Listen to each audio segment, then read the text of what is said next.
Di sebuah desa tua di lereng gunung yang terkenal sunyi dan penuh pantangan, masyarakat masih memegang erat tradisi wayang kulit dan kesenian Jawa. Setiap tahun, desa itu selalu mengadakan pertunjukan besar yang menghadirkan seorang sinden legendaris bernama Ratna Sari. Ratna dikenal bukan hanya karena suaranya yang merdu dan memikat, tetapi juga karena kecantikannya yang luar biasa. Banyak orang mengatakan wajahnya seperti bidadari, dengan senyum yang mampu membuat siapapun terpesona. Namun di balik pesona itu, tersimpan sebuah kisah kelam yang membuat namanya terus hidup bahkan setelah kematiannya. Bertahun-tahun lalu, Ratna Sari adalah sinden paling terkenal di daerah tersebut. Setiap kali ia bernyanyi di panggung wayang, para penonton seakan terhipnotis oleh suaranya.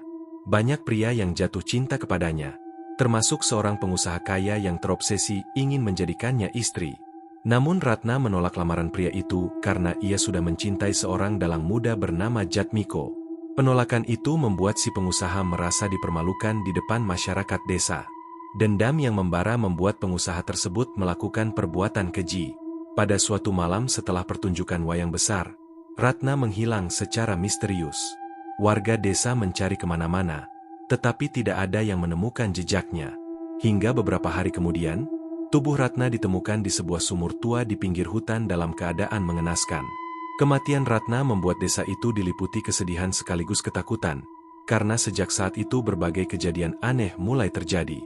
Sejak malam kematiannya, warga sering mendengar suara tembang sinden yang sangat merdu di tengah malam. Anehnya, suara itu berasal dari panggung wayang kosong di balai desa. Beberapa orang bahkan mengaku melihat seorang perempuan cantik berpakaian kebaya hijau duduk di belakang gamelan, menyanyikan tembang dengan suara lembut yang membuat bulu kuduk merinding. Ketika didekati, sosok itu tiba-tiba menghilang seperti kabut. Cerita tentang arwah sinden cantik itu pun menyebar ke desa-desa sekitar. Banyak orang yang penasaran datang hanya untuk membuktikan kebenaran kisah tersebut. Sebagian orang mengatakan bahwa arwah Ratna masih bergentayangan karena kematiannya yang tidak wajar. Ada pula yang percaya bahwa ia menunggu seseorang yang bisa membalas dendam atas kematiannya.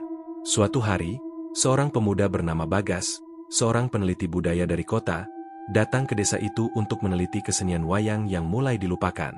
Ia mendengar cerita tentang arwah sinden yang sering muncul saat malam sepi. Awalnya Bagas tidak percaya pada cerita mistis tersebut, karena ia menganggapnya hanya legenda desa untuk menakuti orang luar. Namun semuanya berubah ketika suatu malam Bagas mendengar suara tembang yang sangat merdu dari balai desa. Penasaran, ia mengikuti suara itu hingga ke panggung wayang yang gelap. Di sana ia melihat seorang perempuan sangat cantik duduk di samping gamelan, mengenakan kebaya hijau dengan rambut